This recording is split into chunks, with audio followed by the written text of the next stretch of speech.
வணக்கம். வாங்க இன்னைக்கு ஒரு முக்கியமான விஷயத்த பத்தி பார்க்கலாம். இந்தியாவோட விமான போக்குவரத்து அமைப்புல ஒரு பெரிய தோல்வி நடந்திருக்கு. ஆனா அதனால நம்ம தமிழ்நாடு அரசாங்கத்துக்கு என்ன கேள்வி வருதுன்னு தெரியுமா? வாங்க அத பத்தி தான் நாம இப்போ விரிவா பார்க்க போறோம். முதல்ல இந்த பிரச்சனை எவ்ளோ பெருசுன்னு நீங்க புரிஞ்சுக்கணும். நவம்பர் 2025 டெல்லி ஏர்போர்ட்ல ஒரு பெரிய டெக்னிக்கல் கோளாறு. இதனால என்னாச்சு தெரியுமா? 2 லட்சத்துக்கும் அதிகமான பயணிகள் அங்கே மாட்டிட்டாங்க. யோசிச்சு பாருங்க, இது ஏதோ 1 மணி நேரம் 2 மணி நேரம் தாமதம் இல்ல. சரியா சொல்லணும்னா டெல்லியோட ஏர் டிராஃபிக் கண்ட்ரோல் சிஸ்டம், அதாவது வானத்துல போற விமானங்களை எல்லாம் கட்டுப்படுத்துற அந்த மெயின் சிஸ்டம் முழுசா 30 மணி நேரம் அவுட். ஆமா, 30 மணி நேரம். இதுக்கு முன்னாடி இந்தியால இந்த மாதிரி ஒரு சம்பவம் நடந்ததே இல்ல. சரி, இது ஏதோ ஒரு டெக்னிக்கல் கோளாறுன்னு நம்ம சும்மா விட்டுற முடியாது. ஏன்னா இந்த மாதிரி ஒரு பிரச்சனை வந்தா அதை சமாளிக்கிறதுக்குன்னே பாதுகாப்பு அமைப்புகள் இருக்கு. ஆனா அந்த கரெக்டான நேரத்துல அது ஏன் வேலை செய்யல, அதுதான் இங்க இருக்கிற பெரிய மர்மம். இந்த மொத்த பிரச்சனையும் தடுத்து நிறுத்தி இருக்க வேண்டிய ஒரு டெக்னாலஜி.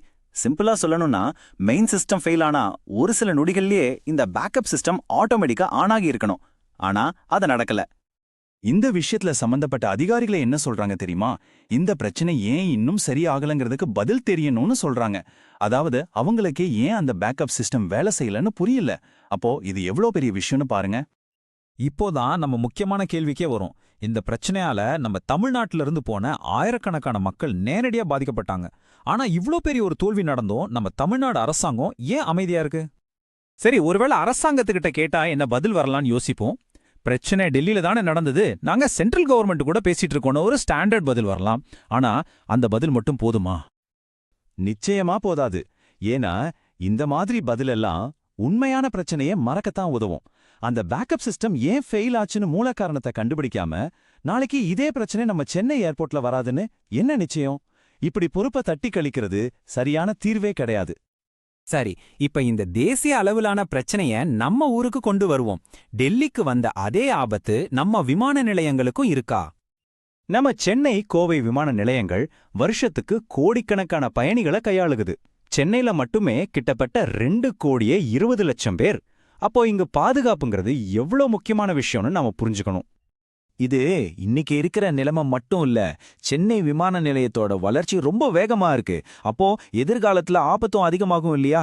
இந்த வளர்ச்சியெல்லாம் சமாளிக்கிற அளவுக்கு நம்ம பாதுகாப்பு வசதிகள் உண்மையிலேயே ரெடியா இருக்கா? இதுதான் நம்ம எல்லாரும் கேட்க வேண்டிய ஒரு கேள்வி. டெல்லியில நடந்ததுல இருந்து நாம ஏதாவது பாடம் கத்துக்கிட்டோமா, இல்ல அதே மாதிரி ஒரு தப்பு இங்க நடக்கிறதுக்காக காத்துக்கிட்டு இருக்கோமா? இதுக்கு மாநில அரசு என்ன சொல்ல வாய்ப்பு இருக்கு? விமான நிலைய பாதுகாப்பை எல்லாம் ஏஐ அப்புறம் டிஜிசிஏ மாதிரி மத்திய அமைப்புகள் பார்த்துக்குவாங்க, அது எங்க வேலையில்ல அப்படின்னு சொல்லி கைவிரிச்சிடலாம். ஆனா இந்த வாதம் செல்லுபடியாது. ஏன்னா அந்த மத்திய அமைப்புகளோட ரிப்போர்ட்டே என்ன சொல்லுதுன்னா, நாடு முழுக்க ஆயிரக்கணக்கான பாதுகாப்பு குறைபாடுகள் இன்னும் சரி செய்யப்படாம இருக்குன்னு சொல்லுது. நிலைமை இவ்வளவு மோசமா இருக்கும்போது தன்னோட மாநில மக்களோட பாதுகாப்புக்காக ஒரு மாநில அரசு கேள்வி கேட்க வேண்டாமா? சரி, வாங்க இந்த பிரச்சனையோட ஆணிவேல் எங்க இருக்குன்னு பாப்போம். இந்தியாவோட ஒட்டுமொத்த விமான பாதுகாப்பிற்கும் பொறுப்பான ஒரு அமைப்பு இருக்கு. அதான் directorate general of civil aviation, சுருக்கமா டிஜிசிஏ. இப்ப நீங்க பாக்குறதுல இருந்தே நிலைமை எவ்வளவு மோசம்னு புரிஞ்சுக்கலாம். இந்தியாவோட விமான பாதுகாப்பையே பாத்துக்க வேண்டிய டிஜிசிஏல பாதிக்கு மேல பணியிடங்கள் காலியா இருக்கு. ஆமா, 53%. இவ்ளோ கம்மியா ஆட்களை வச்சுக்கிட்டு அவங்க எப்படி முழு பாதுகாப்பையும் உறுதி பண்ணுவாங்க? இந்த ஆள் பற்றாக்குறையோட நேரடி விளைவுதான் இது. நாடு முழுக்க விமான நிலையங்கள்ல 3700க்கும் அதிகமான பாதுகாப்பு பிரச்சனைகள் இன்னும் சரி செய்யப்படாம அப்படியே இருக்கு. இது ரொம்ப ஆபத்தான நிலை. இத நான் என் சொந்த கருத்தா சொல்லல, நாடாளுமன்ற குழுவோட அறிக்கையே இதான் சொல்லுது. டிஜிசிஏவோட வேலையே தப்பா இருக்குன்னு சொல்றாங்க. அதாவது ஒரு பிரச்சனை வந்ததுக்கு அப்புறம் தான் அவங்க வேலை செய்யறாங்க, ரியாக்டிவா இருக்காங்க. ஆனா பிரச்சனை வராம தடுக்கிற ப்ரோஆக்டிவ் வேலையை அவங்க செய்யறதில்லன்னு அந்த அறிக்கை தெளிவா சொல்லுது. இவ்வளவு பிரச்சனைகள் இருந்தும் கூட எங்களுக்கு மத்திய அமைப்புகள் மேல முழு நம்பிக்கை இருக்கு அப்படின்னு ஒரு பதில் வரலாம். ஆனா நீங்களே சொல்லுங்க, ஆதாரங்கள் எல்லாம் இவ்ளோ மோசமா இருக்கும்போது வெறும் நம்பிக்கைங்கிற வார்த்தை மட்டும் போதுமா? 53% பணியிடங்கள் காலியா இருக்கிற ஒரு அமைப்பை நம்ம எப்படி முழுசா நம்புறது? இது ஒரு பொறுப்பான பதில் கிடையாது, இது ஒரு செயலற்ற நிலைப்பாடு. அப்போ நாம இப்போ இந்த விவாதத்தோட மைய புள்ளிக்கு வந்திருக்கோம். இந்த மாதிரி ஒரு பெரிய நெருக்கடி நேரத்துல ஒரு மாநில அரசாங்கத்தோட உண்மையான கடமை என்ன? விஷயம் ரொம்ப சிம்பிள். ஒரு பெரிய அமைப்பு தோல்வி அடையும் போது ஒரு மாநில அரசு தன்னோட மக்களுக்காக குரல் கொடுத்தே ஆகணும். அது அவங்களோட தார்மீக கடமை மட்டுமில்ல, அரசியல் சாசன கடமையும் கூட. அப்போ தமிழ்நாடு என்னதான் கேட்கணும்? முதல்ல என்ன நடந்துச்சுன்னு ஒரு வெளிப்படையான விசாரணை நடத்தணும். ரெண்டாவது, இந்த தப்புக்கு யார் காரணம்னு அதிகாரிகளை அடையாளம் காட்டணும்.